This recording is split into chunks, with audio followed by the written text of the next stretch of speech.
বন্ধুরা, এই মুহূর্তে F-35 ফাইটার জেটকে নিয়ে ভারতীয় মিডিয়া আর ওয়েস্টার্ন মিডিয়াতে ভীষণভাবে ট্রপে ট্রেন্ডিং চলছে।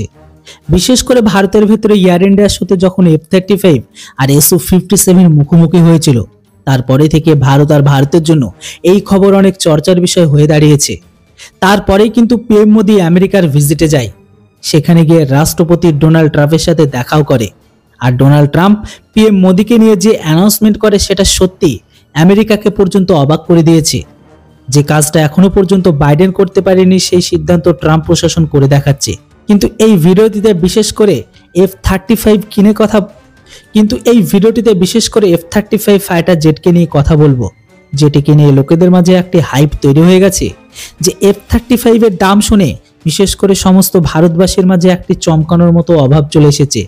বিশেষ করে F-35 এর দামকে শুনে প্রত্যেকটা মানুষের ভিতরে, বিশেষ করে ভারতীয়দের ভিতরে একটা চমকানোর মতো ব্যাপার চলে এসেছে, বা বলতে পারেন এই ডিলকেই থামিয়ে দিয়েছে। Su-57 নয়তো রাফেল এম ভারতের পরবর্তী ফাইটার জেট হতে পারে, এমনটাই আশা করছে এক্সপার্টরা।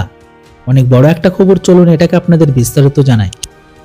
দেখুন, রিপোর্টে বেরিয়ে আসছে যেটাতে এটাই বলা হচ্ছে যে F-35 ডোনাল্ড ট্রাম্প ভারতকে বিকৃত করতে চায়, তার দাম ভারতের জন্য একদম সুইটেবল নয়। এই জন্য ভারত F-35 এর বদলে রাফেল F-4 দিকে নজর দিচ্ছে। খবর অনুসারে পিএম মোদি রিসেন্ট আমেরিকার ভিজিটে রাষ্ট্রপতি ডোনাল্ড ট্রাম্প ভারতকে F-35 জেট বিক্রির অফার দিয়েছিল। আমেরিকার তরফ থেকে এই অফার ভারত এমন সময় পেয়েছিল যখন ভারত আধুনিক বিমানের ঘাটতিতে ভুগছে। বলা হচ্ছে ইন্ডিয়ান এয়ারফোর্স 100-এরও বেশি ফাইটার প্লেনকে কিনতে চায়, যেটির জন্য বায়ুসেনা স্টেলথ অথবা 4++ ক্যাটাগরির ফাইটার জেটকে দেখছে।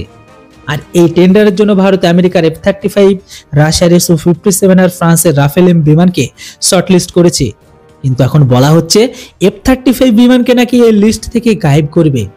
এই ফাইটার প্লেনের দাম প্রয়োজনের থেকে অনেক বেশি। ইন্ডিয়ান ডিফেন্স রিসার্চ উইংসের কথা অনুসারে $82 মিলিয়ন প্রতি ইউনিটের মূল্য, মানে 700 কোটির আশেপাশে। তারপরে আবার F-35 এর ট্রেনিং, স্পেয়ার পার্ট, অন্যান্য উপকরণের খরচকে দেখলে এই ফাইটার জেট 1000 কোটি টাকার উপরে যাবে। তো সেখানে যদি আমরা রাফেলের কথা বলি, তাহলে পুরো প্যাকেজটিও 800 কোটির উপরে কখনোই যাবে না। এর উপর আর বিশেষত্ব এটাও আছে যে এই রাফেলকে, অর্থাৎ এই রাফেলে ভারত ব্যবহার করতে পারবে স্বদেশি মিসাইল। রাফেল একটি ফ্রি হ্যান্ড জেট, এটিকে ইন্ডিয়ান মিলিটারি হিসেবে ডিজাইন করা যেতে পারে। অপরদিকে আবার ভারতের মিসাইলও রাফেলে লাগাতে প্রস্তুত, যেটা আমরা F-35 এ কখনোই পারবো না। তাই আমরা F-35 কে উড়ানো, চালানো, অন্য দেশে অ্যাটাক করার জন্য আলাদা আলাদা রুলস আছে। ইসরায়েল নাকি F-35 কে কিনে পস্তাচ্ছে। এই জেটকে নাকি ইসরায়েল সরাসরি ফিলিস্তিনিদের খেলাফ ব্যবহার করতে পারছে না। এখানে যদি আমরা Su-57 এর কথা বলি, তাহলে এই সবগুলোর মধ্যে থেকে সব থেকে বেস্ট ফাইটার জেট Su-57, সেটা তার দাম আর প্যাকেজ নিয়েও কম, কেননা এটি আমেরিকার, ফ্রান্সের ফাইটার প্লেনের থেকেও সস্তা। অপরদিকে রাশিয়া এটিকে ভারতে তৈরি করার জন্য প্রস্তুত। তার উপর আবার ভারতের প্রত্যেকটা মিসাইল, প্রত্যেকটা বোম Su-57 এ লাগানো সম্ভব। এই জন্য এয়ারফোর্সকে এখন এটা সিদ্ধান্ত নিতে হবে যে তারা দামি F-35 কিনবে, না টিওটি যুক্ত Su-57, না রাফেল এম কে কিনবে। তো বন্ধুরা, এই তিনটি জেটের মধ্যে কোন জেটটা সঠিক বলে মনে হয়, অবশ্যই আপনাদের মতামত কমেন্ট বক্সে লিখে জানান। ভিডিওর ইনফরমেশন ভালো লাগলে অবশ্যই চ্যানেলটিকে সাবস্ক্রাইব করুন।